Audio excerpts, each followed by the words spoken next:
Iyo ugeze muri aka kagari ka Muhondo mu mudugudu wa Kamanyundo ubona inzu zitagira imiryango, amadirisha ndetse n'amabati agizwe n'imyenge gusa, ukibaza niba zarubakiwe abantu bikagucanga. Wavuga uti mwiri waba hano ukumva bikiriza mu gahinda kenshi, basa nkaho nta cyizere cy'ubuzima bagifise kuko iyo imvura iguye baja kugama mu baturanyi.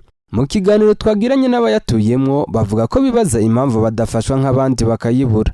Inzu yarasenyutse, amazi ashaka kunsaga mu cyumba ndaramwo kandi arahiboneye, iriya basore n'abayiraramwo nayirgiye guhirima mu izina rya Yesu. Iyo mvura iguye n'injoro se turemera oya turarekera no kuri kw'Imana kandi Imana ikatubeshaho nkuko bishoboka.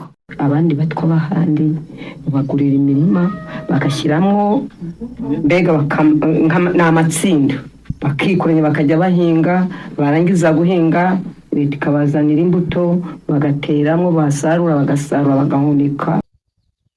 Imvura tubangamira ntabwo tubona uburyo wenda twayakura mu nzu kuko abari nijoro cyane nta n'amatara, turareka mu gace ubundi tukabona bakora. Iriya ni imyenge y'amabati yashaje, iyi nzu imaze iminsi bareba ukuntu imeze da. None se twabigenza gusa baradusuzugwe ngo turiya n'udutwa nimutwihore ngo wenda bizabagwira.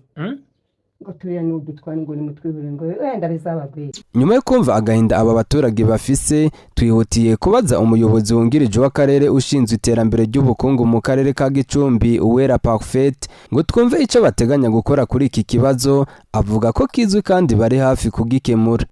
Ikibazo twarakimenye, turimo gushakisha ubushobozi bwo kugira ngo haboneke amabati yo kubasanira ndetse no kubakira ubwiherero, harimo n'abafite ubwiherero ngira ngo bwaguye. So ni igikorwa turimo gukoranaho n'umurenge, tuzashaka n'abafatanyabikorwa dufatanya ngo tuzababonera igisubizo vuba. Iki kibazo cy'aba baturage kirasaba ubuyobozi bw'inzego zibishinzwe kugishyira mu byihutirwa. Kuba hakiri abagikomeza guhunga imvura bakaja kugama mu baturanyi ni ishusho igaragaza ko hakiri icuho mu mibereho myiza y'abaturage. Ubuyobozi burasabwa kwegera aba baturage bukabashakira ibisubizo birambye kugira ngo nabo bagire ubuzima bwubahwa kandi buboneye nk'abandi. Ndagijimana David, Radio Ishingiro mu karere ka Gicumbi.